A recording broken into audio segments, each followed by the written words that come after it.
Hello, this is Destridgnir, and once again I'm reading from the Thousand Nights and One Night. However, you must know that this giant tome of tales holds many adult themes like alcohol and rape and incest and necrophilia and a whole bunch of other stuff. So what you hear tonight probably don't exercise in person. And these tales are for amusement, and some of them are allegory, and so on and so forth. And I'm rambling. So this is the end of my disclaimer, and I hope you enjoy listening as much as I enjoy reading this to you. But when the 10th night had come, Dunyazad said, "Finish your tale, dear sister." So Shahrazad said, "Gladly, as in duty bound." And thus continued. It is related, O auspicious king, that when the porter had made his promise to the girls, the cateress rose and set meat before them all, which they ate with good appetite. After the meal, candles were lighted, perfumed wood and incense burned, and all began to drink again, to eat the various delicacies from the market, especially the porter, who all recited well-formed verses all the time, shutting his eyes and shaking his head. Suddenly they heard a knocking on the door, which, though it did not interrupt their pleasure, caused the portress to rise. She came back, saying, "Indeed, tonight's pleasure is to be perfect, for there are 3 strangers at the door with shaved beards, and each blind of the left eye, which is a strange coincidence. It is easy to see they come from the lands of Roum. Each has different features, and yet their faces all match in their fittingness for being laughed at. If we let them in, we can have much fun at their expense." She persuaded her companions, who said, "Tell them they may come in, but be sure they understand the condition. Speak not of that which concerns you not, and you will hear that which shall please you not." So the young girl ran joyously to the door, and came back leading the 3 one-eyed men, who indeed had shaved beards, moustache twitched back, and all the signs of that brotherhood of beggars called calendars. As soon as they came in, they wished peace to the company, backing one by one as they did so, on which the girl stood up and invited them to be seated. The 3 men, after they had sat down, looked at the porter, who was very drunk, and supposing him to belong to their brotherhood, said among themselves, "Here is another calendar. He is sure to bear us friendly company." But the porter, who had heard what they said, jumped to his feet, and, eyeing them sternly and a little squintingly, said, all right, my friends, make yourselves at home, and begin by digesting those words written above the door." The girls burst out laughing at his words, and said to each other, "We are going to have fun with these calendars and the porter." They set food before the calendars, who ate like calendars, then wine, and the calendars drank turn and turn about, reaching out again and again for the cup. When the drink was passing round at a rare pace, the porter said, "Come, brothers, have ye not some good tale of marvellous adventure in your scripts to amuse us?"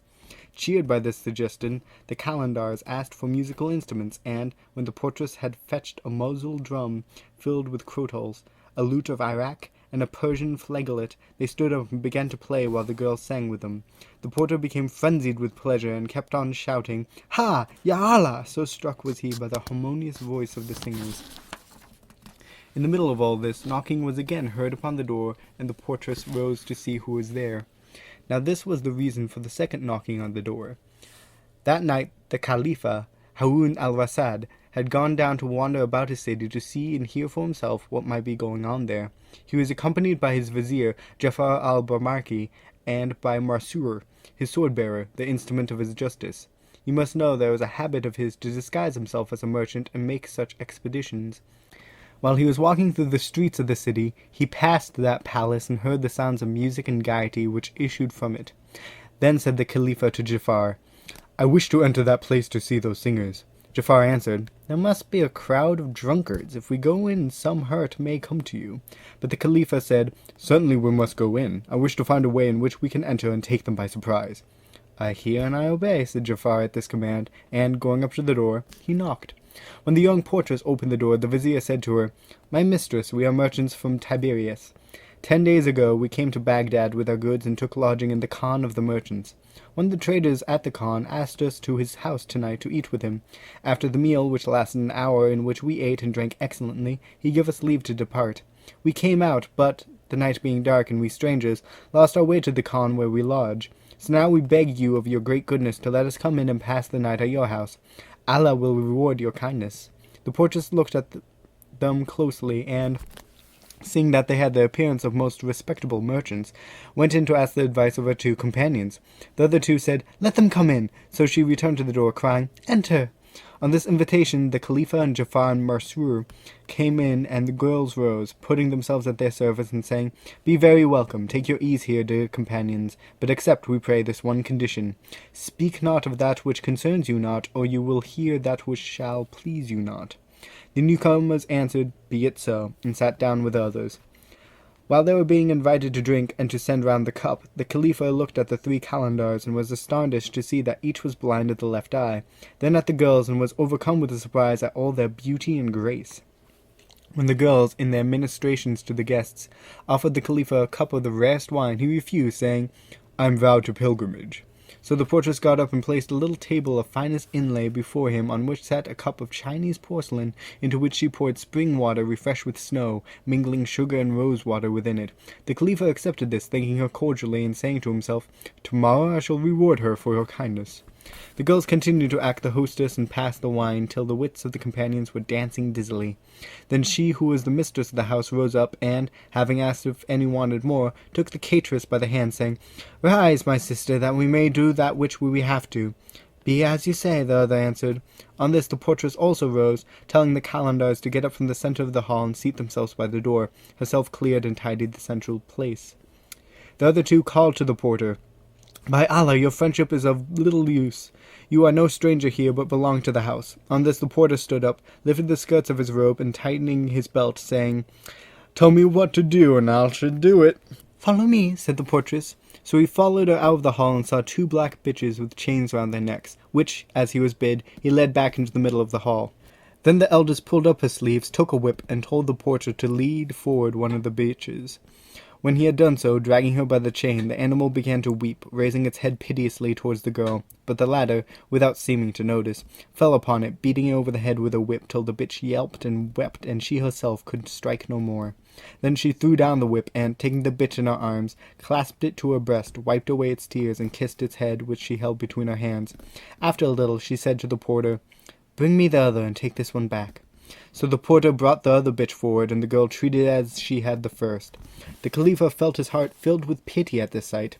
His breast shook with grief, and he sighed with his eye to Jafar to question the young woman. But Jafar signed to him that it was better to keep silent. Soon the mistress of the house turned to her sisters, saying, "Come, let us do as is our custom." They answered, "Yes." So she got up onto the marble bed, which was plated with gold and silver, and said to the other 2, "Let it be done." Then the portress also got up onto the bed, but the cateress went into her own room and brought back a satin bag fringed with green silk. Halting before the other 2, she opened the bag and drew a lute from it. First tuning this and then playing upon it, she sang the lines of love and all the sadness of love. "Love at my door knocked, and I gave him bed. When sleep saw this, he took offence and fled. 'Give me back sleep, where has he gone?' I said. They said, 'Our friend that kept the sure straight way, who has done this to send you astray, to lead you blind into the sand?' said they. I said, 'Not I, but she must answer make.' I could but cry, my blood, which is hers to take, lies heavily not spilled yet for her sake. I chose a girl to put my thought in her. She is my thoughts her imager. Now she is gone, fire's my comforter. See for yourselves, even Allah like a lover from molten threads of the syrup of life wove her, then made all gems and fruits with what was over. But they said, 'Fool, small joy and for the rest, torture and tears and hugging to the breast shades on a pool, the first drink is the best.' If I am drunk, I came not so by drinking. It was enough to see the ruby winking there in the glass. Sleep saw it too, I'm thinking. It's not that time has passed, but that so has she. It's not that love won't last, but that nor will she. Not that life's gone, but that she's gone from me. My soul is bound by the sense of her body, jasmine and musk and rose of her body, amber and nard, the sense of her body." "Allah comfort you, my sister," cried out the portress, when the song was finished. Then tearing all her clothes in an ecstasy of grief, she fell in a faint upon the floor. Her body being in some sort bared, the Khalifa was able to see upon it the prints of whips and rods, a circumstance which astonished and appalled him. But the cateress came and cast water in her sister's face until she recovered consciousness. Then she brought her a new robe and helped her into it. The Khalifa whispered to Jafar, "You do not seem moved by this. Do you see the marks of the scourge on the woman? I can hardly keep silent. I will know no rest until I have found out the truth of all this and of the matter of the 2 bitches." "Lord and master," answered Jafar, "remember the conditions. Speak not of that which concerns you not, or you will hear that shall please you not." While they were talking thus, the cateress again took up the lute, and, pressing it against her rounded breast, sounded the chords and sang, "If one came to us plaining of love, what would we do? Seeing that we also are drowned in love, what should we do? If we are charged a speaker to speak for us, what would he know of it? He has brought us within 2 fingers of the pit of death. He has cut our heartstrings that they might hold him no more. Has he kept one withered seed of all of our love? Does he think at all that we are stricken with, and with what disease? All that he has forgotten we shall call upon God to remember. If one came to us plaining of love, what would we answer? Seeing that we also are drowned in love, what would we do? If we are charged a speaker to speak for us, what would he know of it?" Again the portress wept at the sad song, and tore her robe, and fell back fainting. And again the cateress cast water in her face, raised her up, and put another robe on her, while the eldest of them said to her, "Courage, courage for the final song. It is our duty." So the cateress turned the lute afresh, and sang, "Cease this parting as of years. I have no more tears. Your absence is no longer needed. It has succeeded. Men have the months and years away, woman but a day. How shall I call a murder on you, when the body's nearly gone that showed what you had done? How cry a debt, when the wet white cheek hardly remaineth yet what was written the debt? My sighs fan up your flame. That would be well if the game you hunted was still the same. Mussulmans make a feud, cover him with the rude hates of a multitude.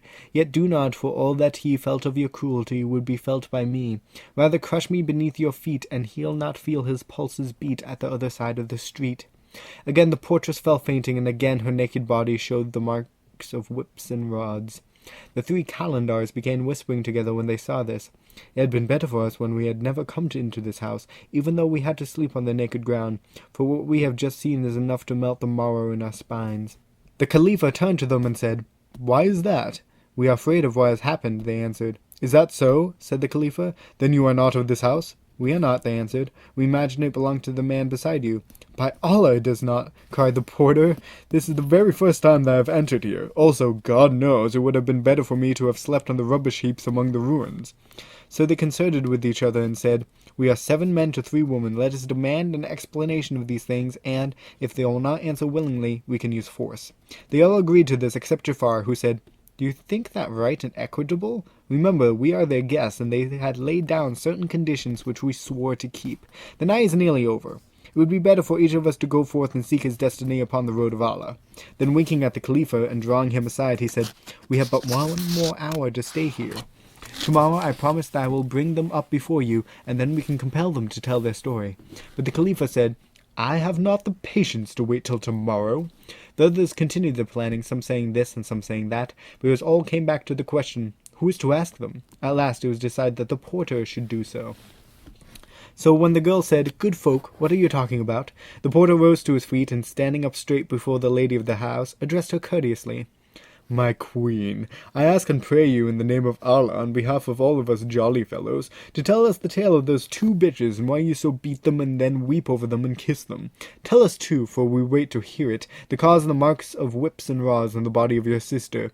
This we ask of you. That is all, my queen." Then the lady of the house questioned them. "Is this that the porter has said asked in the name of all?" And each, with the exception of Jafar, answered, "Yes." Jafar said nothing. The eldest girl, hearing this answer of theirs, exclaimed, "As Allah lives, you who are our guests have done us here the most grievous of wrongs. We bound you to this condition. Speak not of that which concerns you not, or you will hear that shall please you not. Was it not enough for you to come into our house and eat our good food? Perhaps, though, it was less your fault than the fault of our sister who let you in." So saying, she pulled the sleeves of her robe away from her wrist and beat the floor with her foot 3 times, calling, "Come quick, come quick!"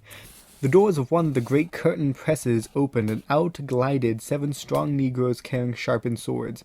To these she said, "Blind the arms of those prattling guests, and fasten them one to the other." This the negroes did, saying, "O mistress, O hidden flower beyond the sight of men, may we cut off their heads?"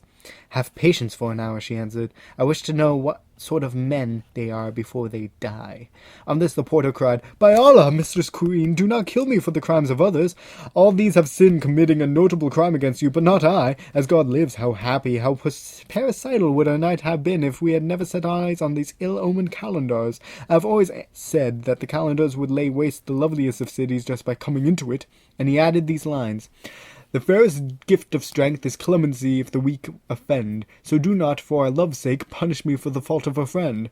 The eldest girl burst out laughing when the porter had finished speaking. At this point Shahrazad saw the approach of day and discreetly fell silent.